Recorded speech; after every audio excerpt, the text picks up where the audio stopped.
বাংলাদেশের সামনে এবং মুক্তিযুদ্ধের পক্ষের শক্তির জন্য অত্যন্ত একটা সুদিন আসছে, এবং মুক্তিযুদ্ধের পক্ষের শক্তি বাংলাদেশ চালাবে, দেখবেন এই অনাচার চলে গেলে, এবং দীর্ঘকালের জন্য। এইটার নিশ্চিত করতেছে ইউনূস এবং তার জঙ্গিরা এবং তাদের সহযোগীরা।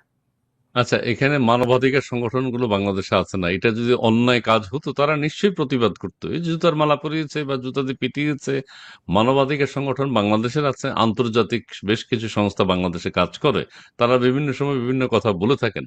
মব নিয়ে, মব যদি জাস্টিফাই না হইতো, মব যদি ভালো কাজ না হতো, তাহলে তারা একটা প্রতিবাদ করতেন। কোনো প্রতিবাদ আপনার চোখে পড়েছে? না, পড়েনি। আর সবচেয়ে বড় কথা হলো, মব কখনো কোনো ভালো কাজ করতে পারে না, এবং কোনো ধরনের আইন বহির্ভূত কোনো কাজই কিন্তু ভালো নয়। যেমন আওয়ামী লীগ সরকারের আমলে 2-3টা গুম খুন হইলে 200-400 বলে জঙ্গিরা প্রচার করেছে, কিন্তু আমি আওয়ামী লীগকে দোষ দিব 2টা গুমই হবে কেন? কারণ হলো আইনই তো রাষ্ট্র চালাবে, তাই না? আওয়ামী লীগের মূল সমস্যা ছিল, আমি যে থিওরিটা এখন আওয়ামী লীগের জন্য দিচ্ছি সেটা, যে আওয়ামী লীগের সরকারে মেধা, প্রজ্ঞা, চিন্তার কোনো সমন্বয় ছিল না। হ্যাঁ, ছিল তাদের অনেক অহংকার। ভবিষ্যতে আওয়ামী লীগের সরকার এসে যদি এই 3টা জিনিসকে কাজে লাগাতে পারে, দেখবেন বাংলাদেশের জন্য আবার মিরাকল হবে, এবং বাংলাদেশের আজকের যে দুরবস্থা চলছে, এটা সবার জন্য একটা শিক্ষণীয় বিষয়। বাংলাদেশের মানুষ উন্মাদ হয়ে গিয়েছিল শেখ হাসিনা সরকারের পেছনে, জঙ্গিদের পেছনে গিয়ে সবাই একসাথে রাস্তায় নেমেছিল। সবাই না, বাট একটা সাধারণ মানুষও রাস্তায় নেমেছিল, কারণ তারা জঙ্গিদের দ্বারা মগজ ধোলাইকৃত হয়েছিল যে শেখ হাসিনার সরকার কি করছে, দুর্নীতি করছে, শেখ হাসিনার সরকার মানবাধিকার লঙ্ঘন করছে, শেখ হাসিনার সরকার ফ্যাসিস্ট, শেখ হাসিনার সরকার ভারতের কাছে বাংলাদেশ বিক্রি করে দিয়েছে। 5ই আগস্ট শেখ হাসিনা চলে যাওয়ার পরে প্রতিটা জিনিস মিথ্যা প্রমাণিত হয়েছে। দেখা গেছে যে শেখ হাসিনা সরকার কি ধরনের মানবাধিকার লঙ্ঘন করছে। সেই ইউনূসের বিরুদ্ধে কেস করেছে। ইউনূস একটা ফাইন্যান্সিয়াল ক্রিমিনাল। সেই ক্রিমিনালকে তার আত্মমর্যাদা নষ্ট হয়, ডিগনিটি নষ্ট হয়, এমন কোনো কাজ কিন্তু শেখ হাসিনা করে নাই। আজকে বাংলাদেশের একটা সাধারণ আওয়ামী লীগের কর্মী থেকে শুরু করে এই নুরুল হুদা বলেন, উনি তো আওয়ামী লীগের না, বা যারা আছে আওয়ামী লীগের যেসব নেতাকে ধরছে, একটা মানুষেরও কিন্তু যে হিউম্যান ডিগনিটি ইউনূস কিন্তু রক্ষা করছে না। বাংলাদেশে এই প্রথম ইউনূস এসে মানুষের একেবারে বেসিক আত্মমর্যাদা আঘাত হানে এই কাজগুলা করছে। বাংলাদেশের আগের কোনো সরকার কিন্তু এটা করে নাই। আচ্ছা, আপনি ক্রিমিনাল বলছেন ডক্টর মোহাম্মদ ইউনূস সাহেবকে। তিনি আন্তর্জাতিকভাবে বেশ সমাদৃত, তিনি নোবেল পুরস্কার পেয়েছেন। সেই রকম একজন মানুষকে, যিনি বাংলাদেশের জন্য এত কিছু করেছেন, গ্রামীণ ব্যাংক প্রতিষ্ঠা করেছেন, গ্রামীণ ফোন দিয়েছেন, মানুষের কল্যাণে কাজ করেছেন, আপনি তাকে বলছেন ক্রিমিনাল। এই কথাটি কি মানে যায় একজন মানুষের সাথে?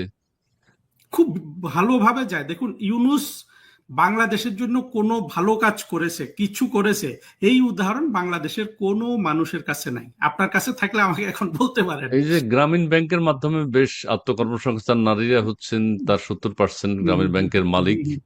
গ্রামীণ গ্রামীণ ব্যাংকের এবং হ্যাঁ, বলুন। জি বলেন প্লিজ। গ্রামীণ ব্যাংক ছিল একটা শোষণের হাতিয়ার। দরিদ্র মানুষদের যতভাবে শোষণ করা যায়, আপনি গ্রামীণ ব্যাংক নিয়ে আমার ওই যে একটা গল্প আছে, ওইটা পড়লে দেখা যায়। আপনি একটা মানুষ ক্ষুধার জ্বালায় মরছে, তাকে আপনি 100 টাকা দিলেন, বললেন যে কালকে 1 সপ্তাহ পর তুই 130 টাকা 30 টাকা আমাকে ফেরত দিবি। ওই ক্ষুধার জ্বালায় লোকটা টাকাটা নিয়ে সে অমানবিক পরিশ্রম করবে, ওই তার তার চিন্তা থাকবে 30 টাকা আবার ফেরত দেওয়ার সুদটা।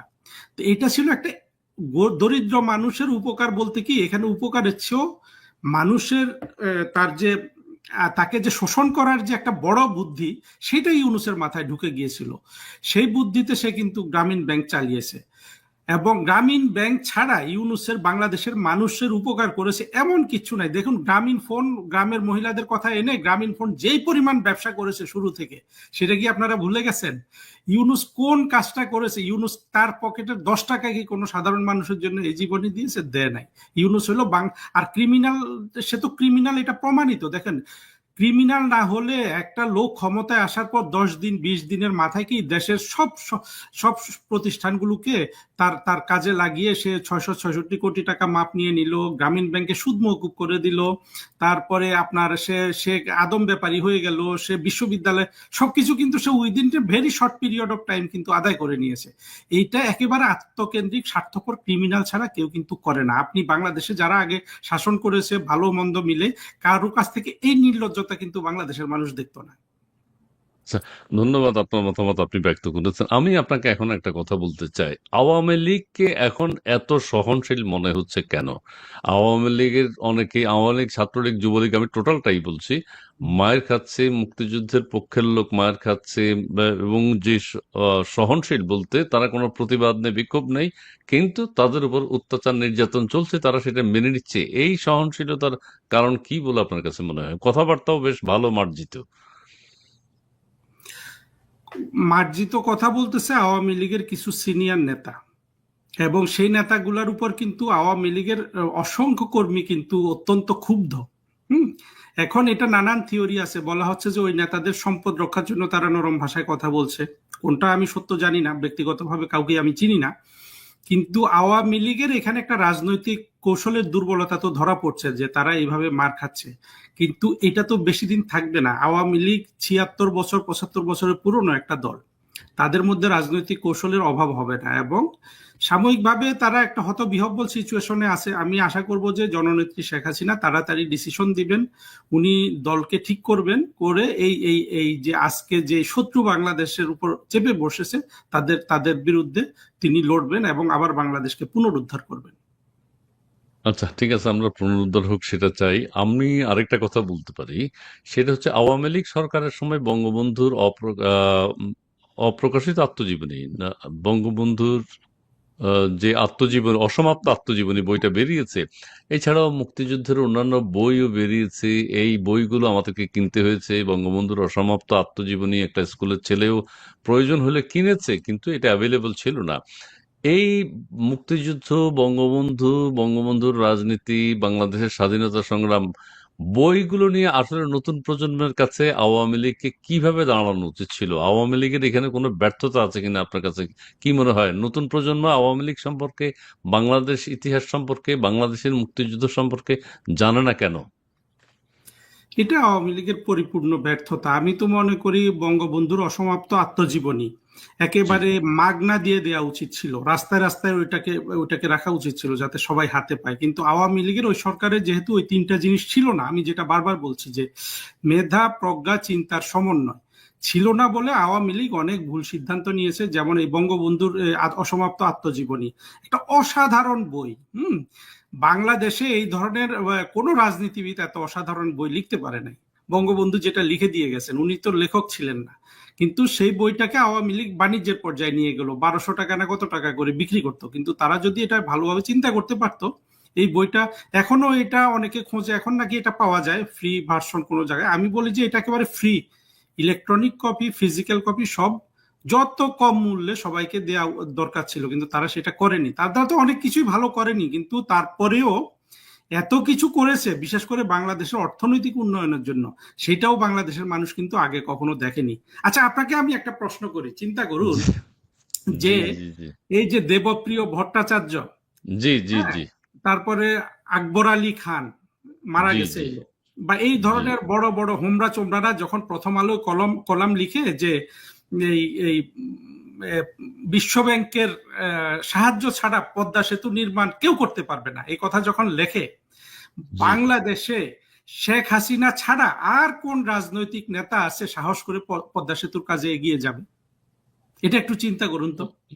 তারা সেটাই বোঝাতে চেয়েছে, বিশ্ব ব্যাংকের সহযোগিতা ছাড়া কেউ পদ্মা সেতু, শেখ হাসিনার নাম তো বলে নাই বলে নাই, যে শেখ কিন্তু হাসিনা শেখ করতে হাসিনা পারবে না, কিন্তু সেই সাহস জন্য তো করে পারছে। পদ্মা সেতুর কাজ এগিয়ে নিয়ে গেছেন। কিন্তু সেটাই। আমি আপনাকে নিশ্চিত করে বলছি, যদি অন্য কোনো মানুষ শেখ হাসিনার জায়গায় সেদিন প্রধানমন্ত্রী থাকতেন, উনি কিন্তু পদ্মা সেতুর কাজে হাত দিতেন না। কারণ হলো যে এই এই এই বাংলাদেশের অর্থনৈতিক বাণী যারা রচনা করে, এই বদমাশগুলাই তো যখন ভয় জি, দেখাচ্ছে তখন ব্যর্থতার কথা ভেবেই কেউ হাত দিতেন না, কিন্তু শেখ হাসিনা হাত দিয়েছেন। একটা মানুষ কত বড় মানসিক শক্তি থাকলে এবং মানুষের কল্যাণের জন্য তার তার তার চিন্তা কতটা নিবেদিত হলে, কতটা সাহস করে উনি পদ্মা সেতুর কাজে হাত দিয়েছেন। তা আওয়ামী লীগের তো এটা সৌভাগ্য ছিল যে এত সেখানে বড় তো একটা নানান কথা আছে, নানান গুঞ্জন আছে, নাকি চায়না থেকে টাকা পয়সা নিয়ে পদ্মা সেতু করা হয়েছে। যেভাবে হোক, বিভিন্ন ভাবে ঋণ সহায়তা নিয়েছে, নিজের টাকায় বলা হয়, কিন্তু চায়না থেকে নাকি টাকা নিয়েছে। আপনার বক্তব্য কি? টাকা চায়না থেকে নিয়েছে, কিন্তু দুর্নীতির যে কথাগুলো বলা হয় পদ্মা সেতু ঘিরে, জি, এটা পুরোপুরি একটা মিথ্যা বানোয়াট গল্প। কারণ পদ্মা সেতুর সাথে এমন কিছু বাংলাদেশের লোকজন জড়িত ছিল যেমন তাদের কেউ কিন্তু দুর্নীতিবাজ নয়। এবং শেখ হাসিনা সরকারের তো ওইটাই দুর্বলতা ছিল যে তাদের বিরুদ্ধে যে crore crore billion billion dollar পাচারের অভিযোগ নিয়ে আসছে জঙ্গিরা, কিন্তু শেখ হাসিনা সরকার এগুলার উত্তর দেয়নি। পদ্মা সেতুতে কোনো দুর্নীতি হয় নাই, উনি এটা সৎভাবে তৈরি করেছিলেন। কিন্তু আহ, এটার ভোগ করতেছে বাংলাদেশের মানুষ।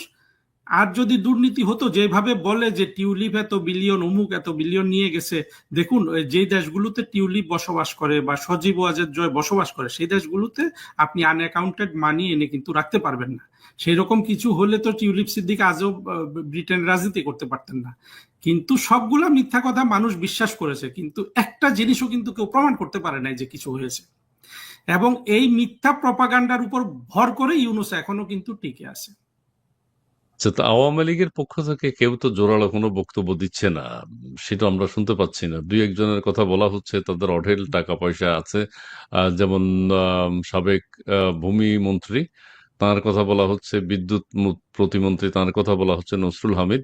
তারা নাকি অঢেল সম্পদের মালিক, অনেক টাকা বাজেয়াপ্ত করা হয়েছে, অনেক সম্পদ বাজেয়াপ্ত করা হয়েছে। সেই সম্পর্কে কি বলবেন? আমি কেউ ব্যক্তিগতভাবে দুর্নীতিবাজ হলে, সে অর্থ সম্পদের মালিক হলে, সেই সম্পদ রাষ্ট্র নিয়ে নিক, সেটাই আমি চাই। আমি কোনো পার্সোনালি দুর্নীতিবাজের পক্ষে এখানে সাফাই গাইবো না। কিন্তু আমি যেটা বলছি সেটা হলো, দুর্নীতি জানা হয়েছে তাকে 50 গুণ 100 গুণ ফুলিয়ে ফাঁপিয়ে বলা হয়েছে। হ্যাঁ, আর বাংলাদেশের দুর্নীতি কোন আমলে হয় নাই? একেবারে বাংলাদেশের শুরু থেকে শেষ পর্যন্ত কিন্তু বাংলাদেশের দুর্নীতি হয়েছে। বাংলাদেশের এই দুর্নীতির ভেতরে ঢুকতে হইলে, বাংলাদেশের দুর্নীতি বন্ধ করতে হইলে একটা মাত্র উপায় আছে, সেটা হলো বাংলাদেশের যে শুধু দুর্নীতি না, বাংলাদেশের সব সমস্যা যদি সহজ সমাধান করতে হয়, সেটা হলো বাংলাদেশে যে স্বাধীনতা বিরোধী, স্বাধীনতার পক্ষের দুইটা ভাগ হয়ে আছে, এই ভাগটাকে কিন্তু জিরো করতে হবে। এই ভাগ যতদিন থাকবে ততদিন কেউই বাংলাদেশে নিরাপদ বোধ করবে না। এক অংশ দখল করবে, সে দুর্নীতি করবে, আরেক অংশ কিছুদিন ওয়েট করবে, আবার গিয়ে সেটা দখল করবে। এইভাবে বাংলাদেশ চলছে। বাংলাদেশের স্বাধীনতার পক্ষে বিপক্ষে শক্তি যদি আপনি এই ইস্যুর যদি মীমাংসা করতে চান, তাহলে তো আওয়ামী লীগ অন্তত ইতিহাসের পক্ষে আছে, বাকিগুলো তো ইতিহাসের বিরুদ্ধে। তো সেই জি। জায়গাগুলো অনেক জটিল। সেই জায়গায় যদি কাজ না করা হয়, সেটা যদি সমাধান না করা হয়, বাংলাদেশের দুর্নীতি বন্ধ হবে না। দেখুন, শুধু আওয়ামী লীগ সরকারের দুর্নীতি কথা বলেন, বাংলাদেশ পাঁচবার বিশ্বে সেরা দুর্নীতিবাজ রাষ্ট্র হিসাবে পরিচিতি পেয়েছিল, এবং তার 4 বছর ছিল বিগত এই 2001 থেকে 2006 পর্যন্ত বিএনপি সরকারের আমলে।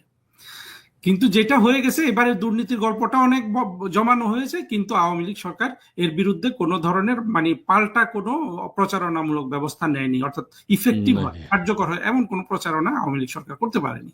আচ্ছা, এখন শ্বেতপত্র যেটি প্রকাশিত হয়েছে ডক্টর দেবপ্রিয় ভট্টাচার্যের অধীনে, তিনি যে অঢেল সম্পদ অর্থবিত্তের বাইরে দেশে পাচার হয়েছে, তার শ্বেতপত্রে উল্লেখ করেছেন। সরকার সেটা নিয়ে তো কাজ করছে বলে মনে হয় না। এখন কি দেবপ্রিয় সাহেবকে যদি জিজ্ঞাসাবাদ করা হয়, ওনার কাছ থেকে জিজ্ঞাসাবাদ শুনতে খারাপ লাগে, মানে জানতে চাওয়া হয় যে টাকাগুলো কোথায় কিভাবে গেছে, উনি কি সেটা বলতে পারবেন? বলতে তো পারবেই না। দেবপ্রিয় এই বদমাস যেই শ্বেতপত্র রচনা করেছে, এটা এতটা দায়িত্ব জ্ঞানহীন ভাবে করা হয়েছে, এর জন্য কিন্তু দেবপ্রিয়র ফাঁসি হতে পারে। কারণ দেবপ্রিয় যেইভাবে মিথ্যা কলঙ্ক দিয়েছে আওয়ামী লীগের ঘাটে, দেখেন, সাধারণ একটা জিনিস আমি বারবার বলতেছি, দেবপ্রিয়র হিসাবে বাংলাদেশে প্রতি মাসে $1.5 বিলিয়ন বিদেশে পাচার হয়ে গেছে। জি। তাহলে গত যে 10 মাসে ইউনূস সরকার চালাচ্ছে, এই 10 মাসে $15 বিলিয়ন কোথায় গেল? এই 10 মাসে আমরা ধরে নিতে পারি এই $15 বিলিয়ন বাংলাদেশ সরকারের হাতে আছে। এই টাকাটা হ্যাঁ, হ্যাঁ। স্বাভাবিকভাবে জমা হওয়া উচিত ফরেন এক্সচেঞ্জ, ফরেন কারেন্সি রিজার্ভে। এক পয়সা জমা হয়েছে? না, না, ফলে এখন আবার এগুলা এগুলা এগুলা এখন যারা আছে তারা সরিয়েছে, অসুবিধা কি? সমান সমান। তারাই যদি সরিয়ে থাকে,